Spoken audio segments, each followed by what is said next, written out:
என்னோடு கூட சொன்னதை நான் உங்களுக்கு காண்பிக்க விரும்புகிறேன். வெளிப்படுத்தல் எழுதின விசேஷம் 2ஆம் அதிகாரத்தை நாம் திருப்பிக் கொள்ளலாம். வெளிப்படுத்தல் எழுதின விசேஷம் 2ஆம் அதிகாரம்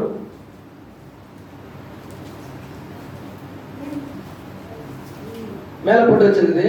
அந்த ஹெட்டிங் நீங்க வாசித்து பாத்தீங்கன்னா வெளிப்படுத்தின விசேஷம். அது படிங்க. திவ்ய வாசகனாகிய யோவானுக்கு வெளிப்படுத்தின விசேஷம். அல்லேலூயா. என்ன பாருங்க, யார் எழுதுனது? திவ்ய வாசகனாகிய யோவானுக்கு வெளிப்படுத்தின விசேஷம். கவனிக்கணும் பிரதர், ரொம்ப கவனமாக கவனிக்கணும். அல்லேலூயா. யார் இந்த யோவான்? இயேசுநாதரோடு கூட இயேசுநாதருடைய சீஷனாக இயேசுவின் மார்பில் சாய்ந்து படுத்துக் கொண்டிருந்தவனாக, இவனை குறித்து இயேசுவுக்கு ரொம்ப அன்பான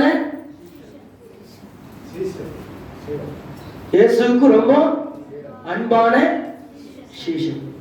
இந்த புத்தகத்தை எழுதினவர் இயேசுவுக்கு அன்பான சீஷன். இயேசுவை ரொம்ப நேசித்தவர், அளவு கடந்தாத பாசம் இயேசப்பா மேல வச்சிருந்தவர் தான் இந்த யோவான். இந்த யோவான் தான் யோவான் எழுதின சுவிசேஷத்தை எழுதினவர். யோவான் எழுதின சுவிசேஷத்தை எழுதினவர் இவர் தான். அல்லேலூயா. அடுத்தது எதை எழுதுகிறாரு? நிருபங்கள். 1 யோவான், 2 யோவான், 3 யோவான். இதை எழுதினவரும் இவர் தான்.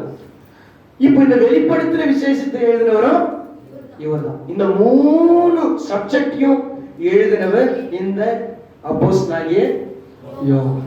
ஒரு ஆமென் சொல்லாமே. இன்ட்ரோடக்ஷன் இது நல்லா நீங்க கவனிக்கணும். இந்த இன்ட்ரோடக்ஷன் தெரிஞ்சாதான் உங்களுக்கு கீழே இருக்கிற சக்தி என்னன்னு உங்களுக்கு நன்றாக புரியும். ஆமென் சொல்லாமே. அல்லேலூயா சொல்லாமே.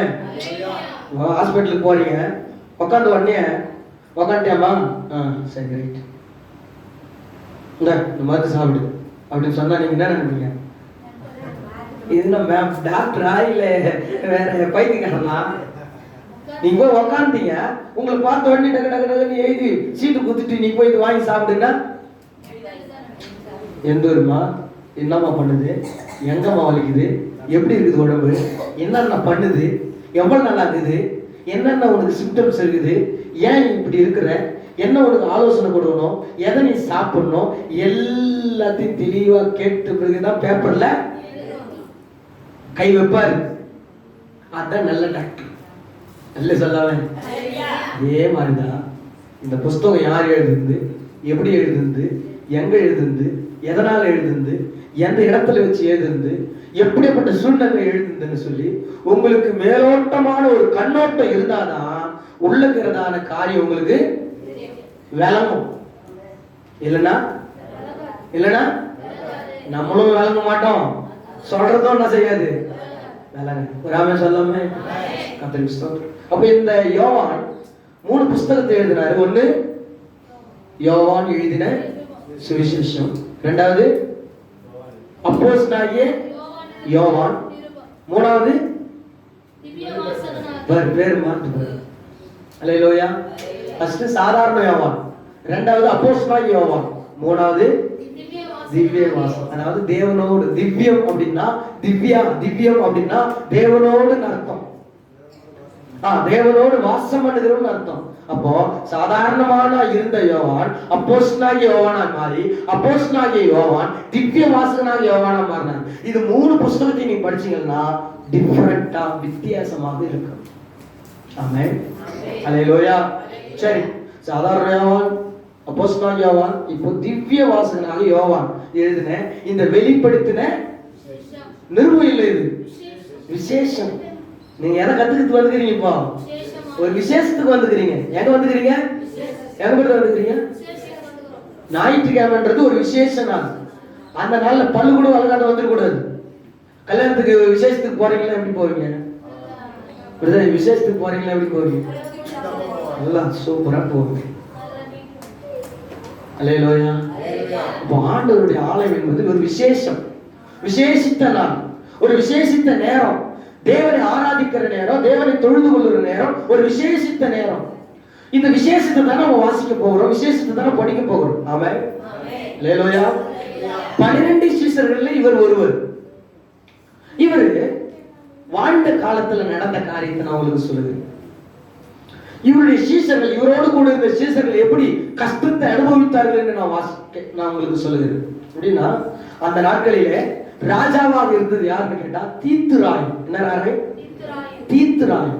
இந்த தீத்துராயன் காலத்துல அதுக்கு அடுத்து திபேரிய ராயன் வந்தாங்க, அதுக்கப்புறம் அலெக்சாண்டர் வந்தார், அதுக்கப்புறம் ஒவ்வொரு ராஜாக்கள் மன்னர்கள் வந்தாங்க. அதுக்கு அடுத்ததுதான் நம்முடைய இந்திய தேசத்தை ஆண்ட, தமிழ்நாட்டை ஆண்ட சோழ, பாண்டியன், சேரன், இப்படி 3 ராஜாக்கள் வந்தாங்க. அதுக்கு முன்னாடி ஆண்டு கொண்டிருந்தா இந்த அப்போஸ்தலனாகிய இந்த திவ்ய வாசகனாகிய யோவான் வாழ்ந்த காலத்துல தீத்துராயன் என்ற ஒரு ராயன் வாழ்ந்து கொண்டிருந்தான். இயேசுவை அவனுக்கு பிடிக்காது. ஆமென். தேவ பிள்ளைகளை துன்புறுத்துகிற வேலை செய்து கொண்டிருந்தான்.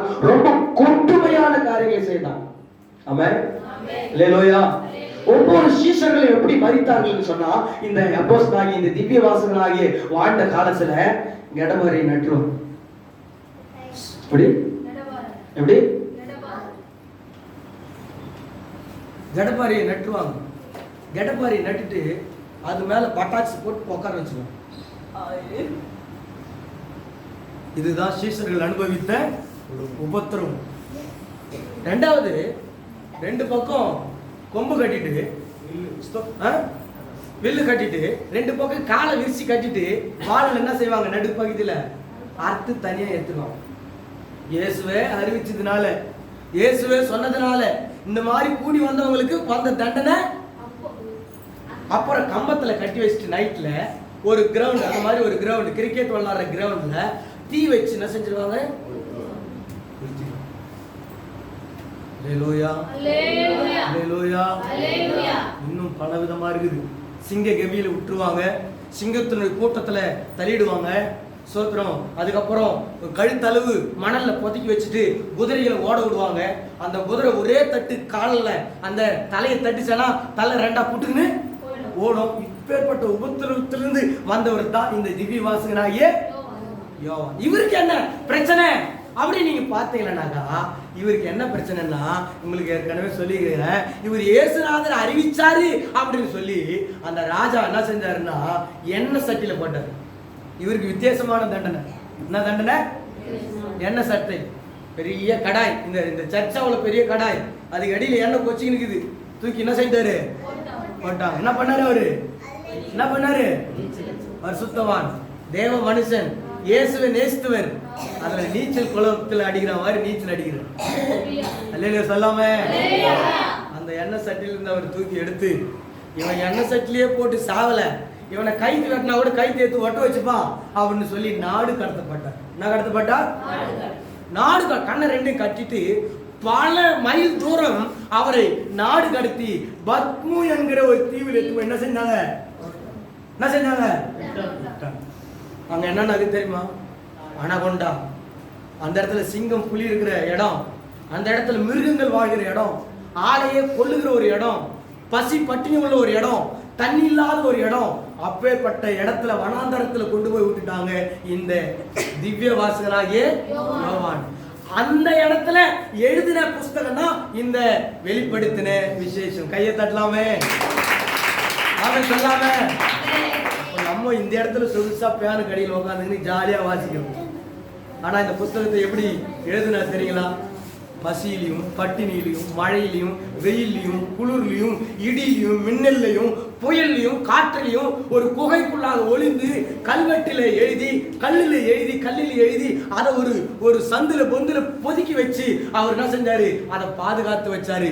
இன்னைக்கு கூட நீங்க சரித்திரத்தை எடுத்து படிச்சு பார்த்தீங்களா, அந்த திவ்ய வாசகனாகிய யோவானுடைய கல்லறை இன்னைக்கும் இருக்குது. கை தட்டலாமே.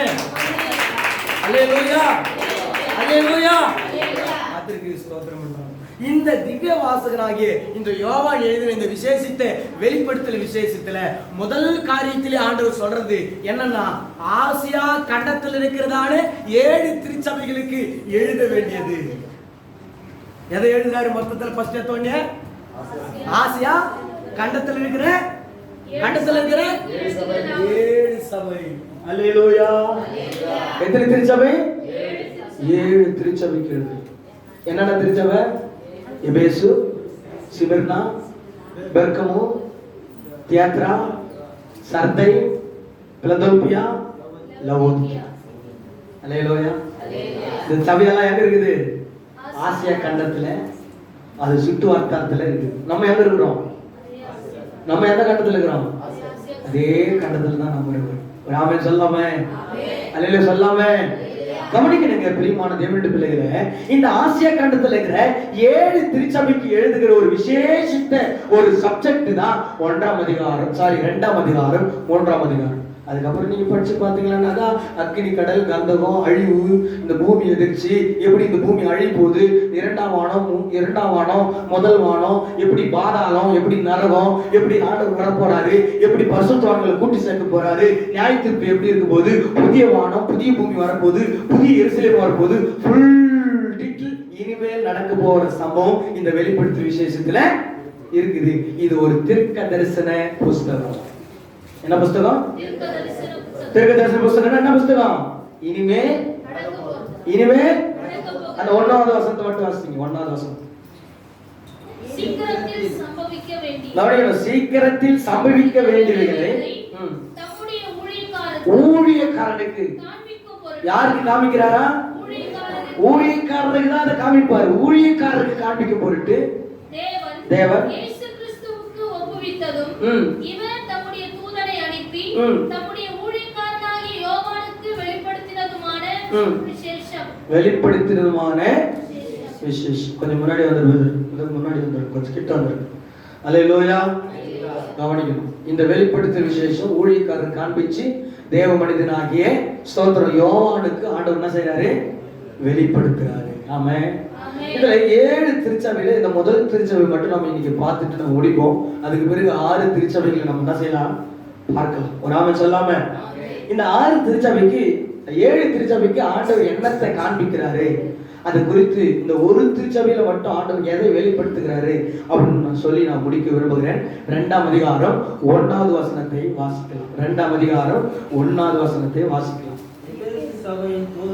எபேசு சபையின் தூதனுக்கு நீ எழுத வேண்டியது என்னவென்றால், எங்க எழுதுறாரு? எங்க எழுதுறாரு? பத்மதீவுல. என்ன கடத்தப்பட்டார்? நாடு கடத்தப்பட்டார். அவர் ஒரு தீவுல இருந்து எழுதுறாரு இந்த புஸ்தகத்தை. நல்லா அந்த சிச்சுவேஷன் எல்லாம் நீங்க புரிஞ்சுக்கணும். ஆண்டவர் பரலோகத்திலிருந்து இதை வெளிப்படுத்துறாரு அவருக்கு தனிமையில் இருக்கும் போதும். கவனிக்கணும். இந்த வெளிப்படுத்தும் விசேஷம் 7 திருச்சபைகளுக்கு இந்த 2 அதிகாரத்தை நம்ம பார்க்கிறோம். முதல்ல ஆண்டவர் வெளிப்படுத்துற அந்த சபை என்ன சபை? எபேசு சபை. ஆமென். அல்லேலூயா. அல்லேலூயா. இந்த எபேசு சபைக்கு ஆண்டவர் எதை தன்னை குறித்து, அவரை குறித்து என்ன வெளிப்படுத்து? இன்ட்ரோடக்ஷன், அதாவது தன்னை குறித்து வெளிப்படுத்துறார். என்ன குறித்து? ஒரு உதாரணமா சொல்ல போனாக்கா, இப்போ ஒரு இடம் நீங்க பொண்ணு பார்க்க போறீங்க. எங்க போறீங்க? பொண்ணு பார்த்து போவீங்களா இல்லையா? இல்ல போய் கட்டினாட்டி பார்த்து உங்களை கூட்டு போனீங்க. எப்படி போனீங்க? போகும்போதும் பொண்ணு தண்ணி கொடுத்துருப்பான். தண்ணி கொடுத்தோடனே உட்கார வச்சு புரோக்கரோ இல்லை சொந்தக்காரரோ யாரோ ஒருத்தர் காமிச்சிருப்பான். காமிச்ச உடனே அந்த காமிச்ச ஆள் ஃபர்ஸ்ட் எந்திரிச்சு நின்று, இவங்க தாங்க மாப்பிள்ளை, இவர் தான் மாப்பிள்ளையுடைய அப்பா அம்மா, இவர் தான் அண்ணன் தம்பி, இவர்தான் அக்கா தங்கச்சி, இவங்க இப்படி இந்த வேலை செய்யறாங்க, இந்த கிராமத்துல இப்படி வாசம் பண்றாங்க, இவங்களுக்கு இதுதான் இது வருமானம் அப்படின்னு சொல்றேன்ல. அதுதான் ஏசப்பா எபேசு சபைக்கு சொன்னாரு. தன்னை குறித்து என்ன செய்யறாரு? ஒரு வெளிப்படுத்துறார். எப்படி வெளிப்படுத்துறார்? படிக்கிறது 7 நட்சத்திரங்கள் தம்முடைய வலது கையிலே ஏந்தி கொண்டு 7 பொன் குத்து விளக்குகளின் மத்தியிலே உலாவிக் கொண்டிருக்கிறவர் சொல்லுகிறதாவது. ஆமென். இந்த திருச்சபைக்கு, எந்த திருச்சபைக்கு? எபேசு திருச்சபைக்கு. திருச்சபைனா யாரு? இப்ப இருக்கிறது நம்ம தான். அல்லேலூயா. நீங்க தான் அந்த ஆலயம். நீங்க தான். ஒருவன் அந்த ஆலயத்துக்கு எடுத்தால் இந்த ஆலயம் பரிசுத்தமா இருக்கிறது. இந்த ஆலயத்துல தேவன் வாசம் பண்ண விரும்புகிறார். ஆமென். நாம் தான் தேவ ஆலயம். நாம் தான் சர்ச். சொல்லுங்க, நான் தான் சர்ச். அல்லேலூயா. இந்த சர்ச்சி சுத்தமா இல்லைன்னா சொல்லுங்க, இந்த சர்ச்சி சுத்தமா இல்லைன்னா இந்த சர்ச்சி சுத்தமா இருக்கு. நம்ம ஃபர்ஸ்ட் சுத்தமா இல்ல, நம்ம குடும்பம் சுத்தமா இருக்காது. நம்ம குடும்பம் சுத்தமா இல்ல, நம்ம தெரு சுத்தமா இருக்காது. நம்ம பிள்ளைங்க சுத்தமா இருக்க மாட்டாங்க. நம்ம தெரு நம்ம பிள்ளைங்க சுத்தமா இல்லைன்னா நம்ம கிராமம் சுத்தமா இருக்காது. அப்போ சுத்தம் ஒரு மனிதனுடைய தனிப்பட்ட வாழ்க்கையில வர வேண்டும். வராம சொல்லாம கவனிக்கணுங்க. இந்த திருச்சபைக்கு ஆண்டவர் தன்னை குறித்து எப்படி வெளிப்படுத்துகிறார்? 7 நட்சத்திரங்களை தன்னுடைய வலது கையில வைத்திருக்கிறார். வலது கையில ஆண்டவர் 7 நட்சத்திரங்களை வச்சிருக்கிறார். நட்சத்திரங்கள்னா யாருன்னா பரிசுத்தவான்கள். நட்சத்திரங்கள்னா யாரு? பரிசுத்தவான்களை ஆண்டவர் 7 பரிசுத்தவான்களை, அதாவது 7 திருச்சபையை, 7 நட்சத்திரங்களை, 7 தேவாலயத்தை, அதான் இப்ப சொன்னல, எபேசு, சிமிர்னா, பெர்கமு, தியாத்ரா, பிலதெல்பியா, லவோதிகியா, இந்த 7 திருச்சபையை கையில் உடையவர் சொல்லுகிறதாவது, 7 பொன் குத்துவிளக்கின் மத்தியில உலாவுகிறவர் சொல்லுகிறதாவது தன்னை குறித்து என்ன செய்யறாரு? வெளிப்படுத்துது.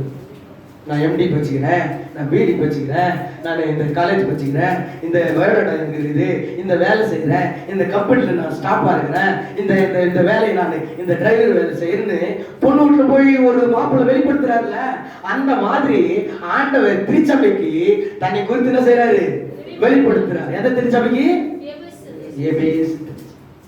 சரி, எபேசுன்னு வாடி நீங்க நல்லா ஒண்ணு புரிஞ்சுக்கணும். நீங்க வேதத்துல எபேசு பட்டணம் ரொம்ப மோசமான பட்டணம்.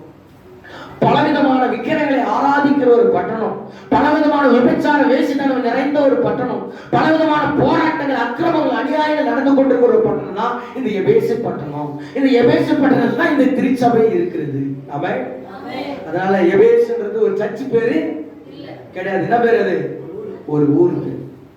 Thyatira, பெர்கமு, Sardis, Philadelphia.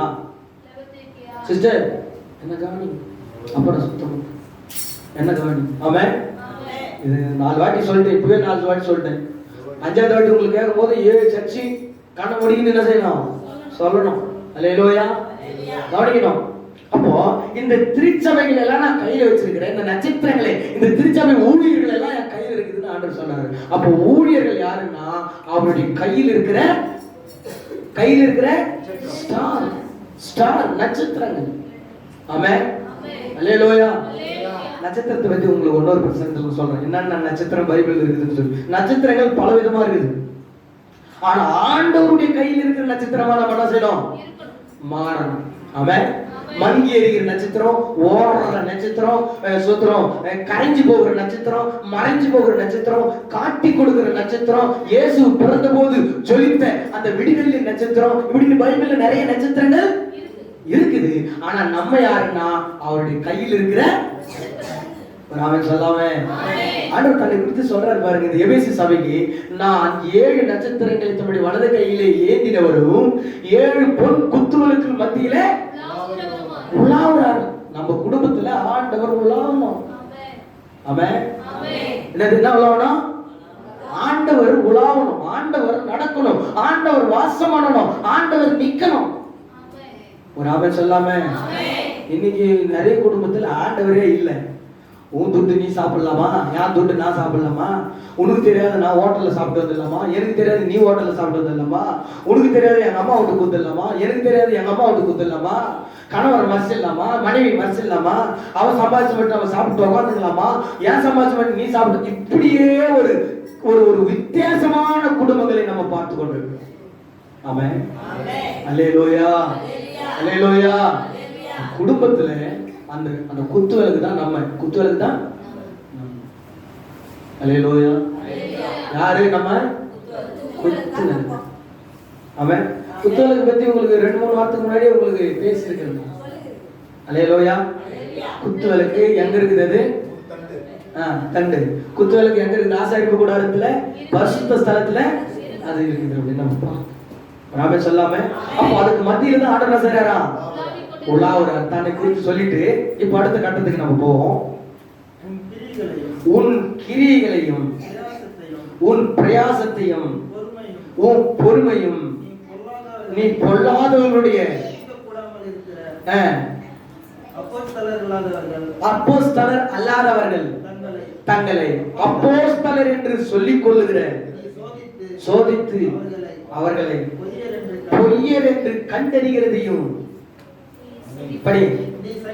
நீ சகித்துக் கொண்டிருக்கிறதையும் நீ பொறுமையா இருக்கிறதையும் என் நாமத்து நிமித்தம் இளைப்படையாமல் பிரயாசப்பட்டதையும் அறிந்திருக்கிறேன். அல்லேலூயா. ஃபர்ஸ்ட் அவரை பத்தி சொன்னாரு, இப்ப யாரை பத்தி சொல்றாரு? யாரை பத்தி சொல்றாரு? நம்மளை பத்தி சொல்றாரு. என்ன சொல்றாரு? நீ பொறுமையா இருக்கிற, நீ சகிச்சுக்கின்னு இருக்கிற, நீ பிரயாசப்படுற, நீ ஒரு சில உன்ன கூட ஒரு சில பித்தலாட்டம் போல ஆளுங்க இருக்கிறாங்க, அவங்களை நீ கண்டு கொண்டு இவங்க பித்தலாட்டக்காரர்னு சொல்லி நீ ஒதுங்கிடுற, அவங்களை நீ பொய் ரெண்டு கண்டெறிஞ்சிடுற. நீ உனக்கு ஆண்டவர் அந்த வரத்தை உனக்கு ஆண்டவர் செய்கிறாரு, கொடுத்துக்கிறாரு. அதெல்லாம் நான் உன்னை மேன்மை பாராட்டுறேன், அதனால உன்னை நான் பாராட்டுறேன்னு அந்த திருச்சபை பார்த்து ஆண்டவர் சொல்றேன். அந்த மறுபடியும் அந்த வசனத்தை வாசித்து பார்த்தீங்கன்னா உங்களுக்கு தெரியும். மறுபடியும் வாசிங்க.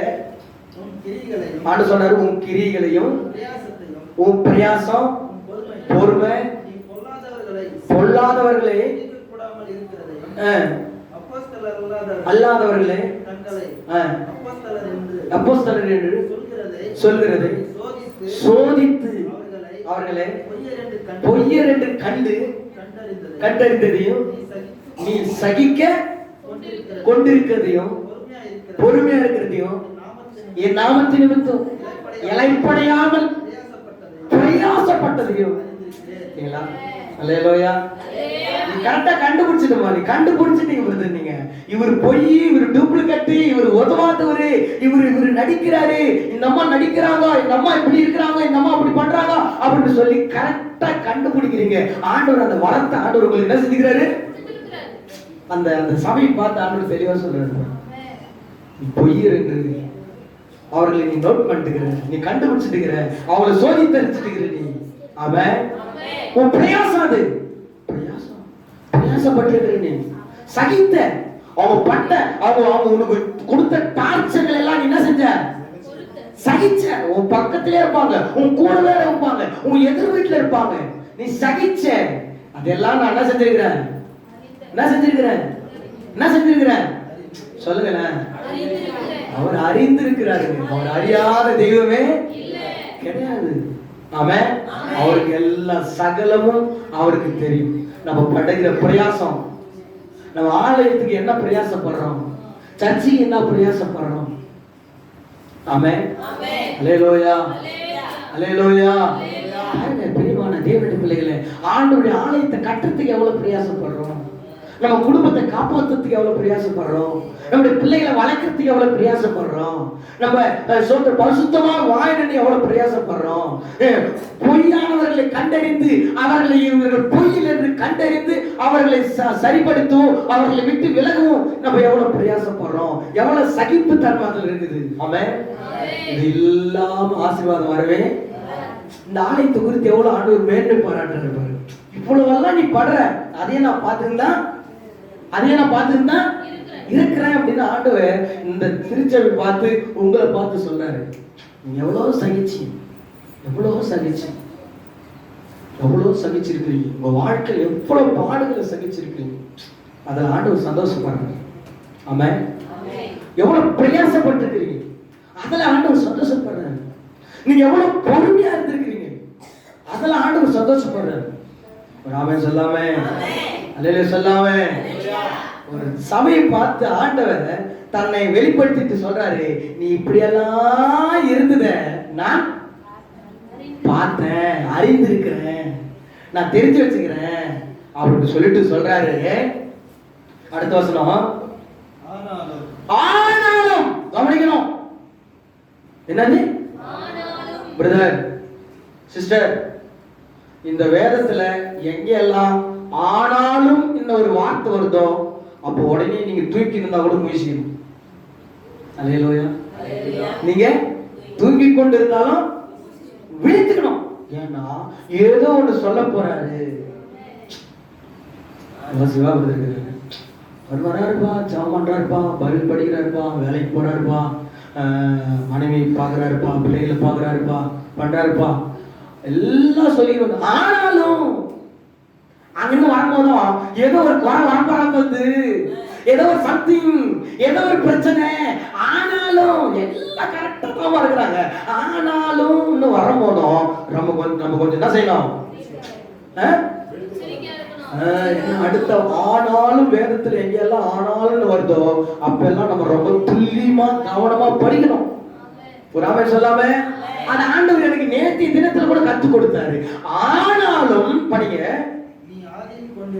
நீ ஆதியில் கொண்டிருந்த அன்பை விட்டார் என்று உன் பேரில் எனக்கு குறை உண்டு. அல்லேலூயா, அல்லேலூயா. அடுத்த வசனத்திலையும் வாசித்துருங்க. ஆகையால் நீ என்ன நிலைமையில் இருந்து விழுந்தா என்பதை நினைத்து மனந்திரும்பி ஆதியிலே செய்த கிரியை செய்வாயாக. இல்லனா இதையும் நீங்க நல்ல நோட் பண்ணிக்கணும். இல்லைய விட்டால் ஒரு வார்த்தை வரும்போதும் ரொம்ப கவனிக்கணும். இல்லாவிட்டால் நான் சீக்கிரமாய் வந்து நீ மனம் திரும்பாததுனால உன் விளக்கு தண்டை அதிலிருந்து எடுத்து போடு. அல்லேலூயா, அல்லேலூயா. நாட்டு மருந்து போய் சாப்பிட்டீங்கன்னாக்கா இது சாப்பிட்டுக்கிட்டே இருக்கும்போது இதெல்லாம் என்ன செய்யாத, சாப்பிடாத. சப்போஸ் நீ சாப்பிட்டியானா பக்கவாதம் சொல்றாரு, பக்கவாதம். அதான் விளக்கு தண்ணி என்ன செஞ்சிருது, எடுத்து போட்டுருது. அல்லேலூயா. அப்ப என்னையா குறை வேதத்துல படிக்கிறோம், நம்ம ஆதியிலே கொண்டிருந்த அன்பை விட்டார். நீ ஞானஸ்தானம் எடுக்கும் போதும், நீ ஞானஸ்தானம் எடுத்த மறுநாள் எப்படி நீ ஜெபம் பண்ண? நீ ஞானஸ்தானம் எடுத்து மறுநாள் நீ எப்படி ஆண்டவருக்கு கொடுத்த? நீ ஆண்டவர் ஞானஸ்தானம் எடுத்து அடுத்து நீ என்ன ஆவிக்குரிய ரீதியில வளர்த்து வந்த? நீ எவ்வளவு நேரம் ஜெபம் பண்ண? எவ்வளவு நேரம் வேதத்தை படிச்ச? நீ எப்படி ஆலயத்துக்கு வந்த? எந்த நேரத்துல ஆலயத்துக்கு வந்த? எப்படி நீ ஆண்டவருக்கு உண்மையா இருந்த? அப்ப ஸ்டார்டிங்ல இருந்ததானே, அந்த தொடக்கத்துல இருந்ததானே, அந்த ஆதியில் இருந்ததானே அன்பு, விசுவாசம், நம்பிக்கை, தைரியம், பரிசுத்தம், உண்மை, இதெல்லாம் இப்போ இதனால உன் பேரில் எனக்கு அல்லேலூயா. ஏசப்பா எப்பவுமே நல்லதையும் பார்ப்பாரு, நம்ம மேல இருக்கிற குறையும். ஒரு ஆமென் சொல்லாமே, அல்லேலூயா சொல்லாமே. முதல்ல நல்லா தான் ஜெபம் பண்ணிருந்தேன், முதல்ல நல்லா தான் வேதத்தை படிச்சுட்டு இருந்தேன், முதல்ல நல்லா தான் ஆலயத்துக்கு வந்து இருந்தேன், முதல்ல கரெக்டா தான் இருந்தேன். ஆனா போக ஆமென். பைபிள் சொல்லுது, முடிவு பரியந்தம் நிலைத்திருக்கிறவனே அவன் தான் ரட்சிக்கப்பட முடியும். சும்மா கிராலெல்லாம் ரட்சிக்கப்பட முடியாது. முடிவு பரியந்தம் தன் ஓட்டத்துல உண்மையாய் ஓடுறான் பாரு, தன் பாதையில சரியா ஓடுறான் பாரு, எனக்கு நம்மளுக்கு ஞாபகம் இருக்கிற ஓட்டத்துல பொறுமையோடு ஓடுறான் பாரு. ஆண்டவர் அவர்களை தான் ரட்சித்துக் கொள்ள முடியும் கடைசி நாட்களில். அல்லேலூயா, அல்லேலூயா. ஆனாலும் உன் பேரில் எனக்கு ஒரு குறை உண்டு, ஆதியில கொண்டிருந்த அன்பை விட்டார். ரட்சிக்கப்பட்டவருக்கு கரெக்டா ஆண்டவருக்கு உண்மையா இருந்தான். அப்புறம் 1 வருஷம் போச்சு, 2 வருஷம் போச்சு, 3 வருஷம் போச்சு. ஜெபம், அப்படியே ஆராதனை, அப்படியே நாக்கில கட் பண்றது, அப்படியே ஆண்டவருக்கு கொடுக்கறது, அப்படியே ஸ்தோத்திரம் ஜெபம் பண்றது, அப்படியே குடும்ப ஜெபம் பண்றது, அப்படியே வேதத்தை படிக்கிறது. கொஞ்சமா நான் சொல்றேங்க, நான் உங்களுக்கு ஒரு ரகசியத்தை உங்களுக்கு சொல்றேன். சின்ன துளி தான் பெரு துளியா. நீங்க சின்ன ஒரு நிமிஷம் ஆண்டவருக்கு நேரத்தை கொடுக்கலன்னா அது கடைசியில் உங்களை பின்மாற்றத்தில் கொண்டு போய் ஒரு ஜஸ்ட் ஆண்டவருடைய விஷயத்துல பிசுறு அடிக்கவே கூடாது. பக்கத்துல சொல்லுங்க, பிசுறு அடிக்கவே கூடாது. பிசுறு அடிச்சிச்சுன்னா ஆல்ரெடி உனக்குள்ள பிசாசு வேலை செஞ்சுட்டான். ஆமாம், அது ஆலயத்துக்கு வர நேரமா இருக்கலாம், அது ஆண்டவர் கொடுக்கறதா இருக்கலாம், இல்ல நீ ஜெபம் பண்ற தனி ஜெபமா இருக்கலாம். அந்த நேரத்தை நீ வேஸ்ட் பண்ணிட்ட. பக்கத்துல பார்த்து சொல்லுங்க, நீ போய்க்க முடியாது.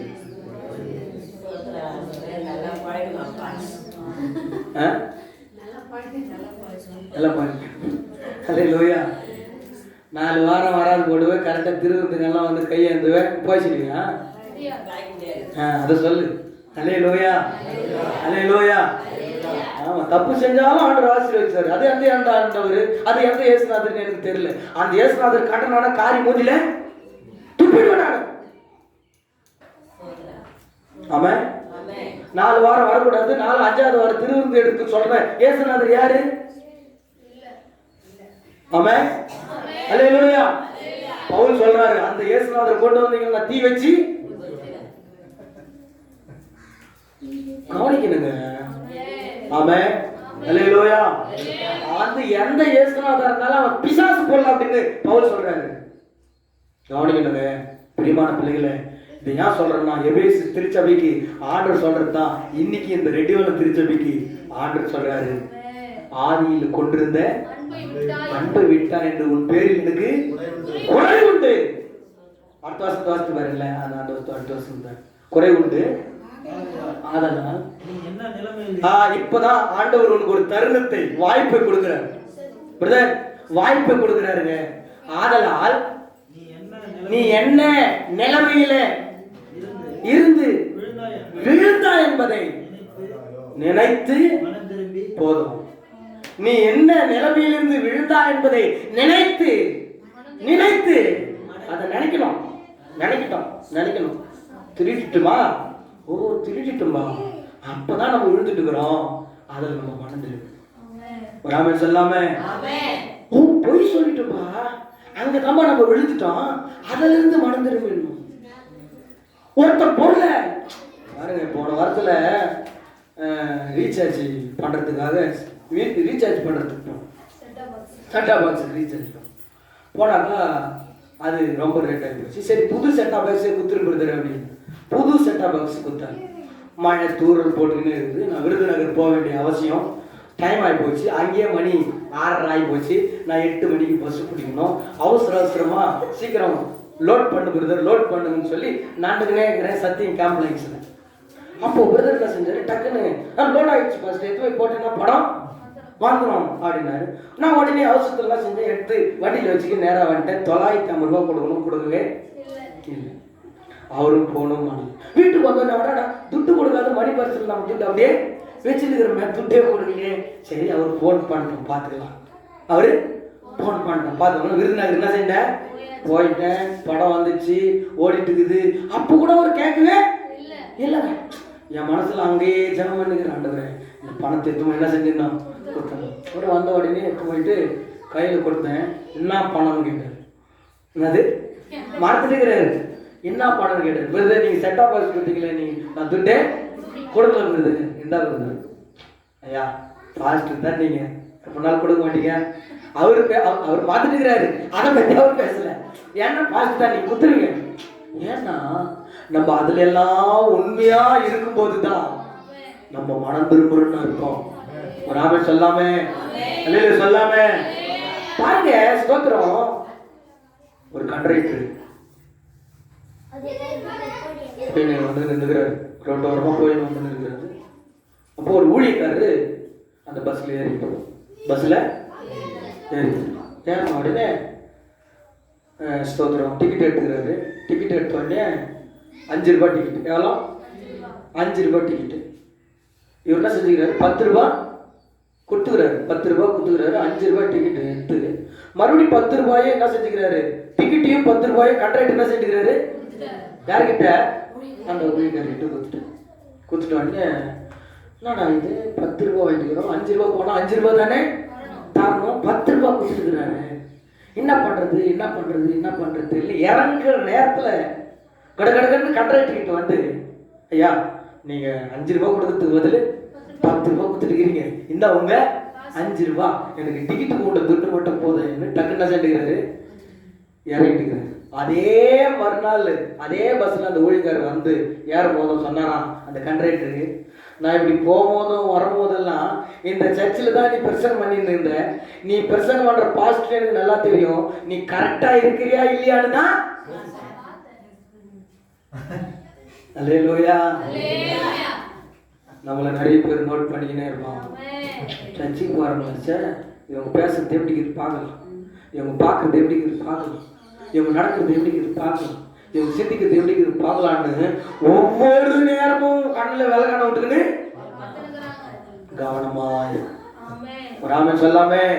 நீ என்ன நிலைமையில் இருந்து விழுந்தா என்பதை நினைத்து என்ன செய்யணுமா, மனம் திரும்பி கிரியைகளை செய்வாயாக. பாருங்க, செய்வாயாக. நீ செய்யணுங்க. ஆதியில செய்த கிரி என்ன செய்யணும்? செய்யணும். ஆதியில செய்த கிரி நீ செய்யணும். ஸ்டார்டிங்ல நீ ஆண்டவருக்கு எப்படி இருந்தோ அப்படி கடைசி வரைக்கும் இருக்கணும். இல்லாவிட்டால் இதுதான் பாயிண்ட். ஆமென். அல்லேலூயா. சத்தமா சொல்லுங்க அல்லேலூயா. இல்லாவிட்டால், சர்ச்சுக்கு வராவிட்டால், ஜெபம் பண்ணாவிட்டால், வேதத்தை வாசிக்காவிட்டால், ஆண்டவருக்கு உண்மையா கொடுக்காவிட்டால், தேவ சமூகத்தில் காத்திருக்காவிட்டால், பரிசுத்தமாய் வாழாவிட்டால், இல்லாவிட்டால் படிங்க, நான் சீக்கிரமாய் உன்னிடத்தில் வந்து நீ மனம் திரும்பாத பட்சத்தில் வெயிட் பண்ணி பாப்பாரு. நீ மனம் திரும்பாத பட்சத்தில் உன் விளக்கு தண்டை நீக்கி விடுவேன். போச்சு. விளக்கு தண்டை எடுத்துட்டாலே என்ன ஆயிடும்? கீழே வந்து உட்கார்ந்துடலாம். நீங்க எல்லாம் ஆண்டவர் இயேசுப்பா சொல்லுகிறாரு, நீங்க எல்லாம் மலை மேல் இருக்கிற பட்டணம், மறைந்திருக்க மாட்டீங்க. அப்போ உங்களுடைய வாழ்க்கை எப்பவுமே ஒரு ஸ்டெப் எப்படி தான் இருக்கணும்? கையா தான் இருக்கணும், உயர்ந்து இருக்கணும். தேவ பிள்ளைகளுடைய வாழ்க்கையில கஞ்சி இருக்காதுங்க, வீடு இருக்காதுங்க, வீடு கட்டுறதுக்கு கூட பணம் இருக்காதுங்க. ஆனா உள்ளத்துக்கு அளவுக்கு நம்ம எப்படி இருக்கணும்? எப்பவுமே உயர்ந்தவர்களா தான் இருக்கணும், பரந்த மனப்பான்மை உள்ளவர்களா தான் இருக்கணும். ஆண்டவர் அந்த விளக்கத்தண்டை எடுத்து போற்றாத அளவுக்கு நம்முடைய வாழ்க்கையை ஆண்டவர் பக்கம் திருப்பி கொள்ளணும். விளக்கு தண்டை எடுத்து போட்டால்தான் நம்ம உடம்புல ஃபைனல் கார்டு ஒன்று இருக்குது. என்னது? மெயின் எலும்பு, அதான் நடு எலும்பு, முதுகு எலும்புன்னு வாங்கும். அந்த முதுகு எலும்பு போயிடுச்சுன்னா அவள்தான். எப்படி? கூடுதான். வாழ்க்கையே கூடாதான் போயிடும். நீ எவ்வளவு சம்பாதிச்சாலும் கூடுதான். நீ எவ்வளவு சேர்த்து வச்சாலும் கூடாதான் இருக்கும். நீ எவ்வளவு பாடுபட்டாலும் அதுதான் இருக்கும். கவனிக்கிற பிரியமான தேவனுடைய பிள்ளைகளே, உன் விளக்கு தண்டை எடுத்து போடுறதுக்கு முன்னாடி நீ என்ன நிலைமையில் விழுந்தா என்பதை நினைத்து விளக்கு தண்டை எடுத்து போட்டு கூடாதுங்க. நம்ம விளக்கு அமைஞ்சு போயிடுங்க. நம்ம வாழ்க்கை இருட்டாயிடுங்க. நம்ம பிரகாசம் நம்ம விட்டு போயிடுங்க. நம்ம இருட்டில் அலைய வேண்டியவர்களா மாறிடுவோங்க. நம்ம எந்த திசையில பார்த்தாலும் ஒரு நன்மையும் தெரியாதுங்க. தெரியாது. அவன் அல்லேலூயா. நீ மனம் திரும்பி வந்துட்ட. அடுத்த வசனத்தை படிச்சு பாத்தீங்கன்னா உங்களுக்கு தெரியும். நான் வெறுக்கிற நிக்கோலாய் மதஸ்தரின் கிரிகளை நீயும் வெறுக்கிறாய். இதுல ஒரு ஆறுதலான வார்த்தை ஆண்டவர் சொல்றாரு. நான் வெறுக்கிறதை நீயும் வெறுக்கிற. இது ஒரு நல்ல காரியம் தான். அல்லேலூயா.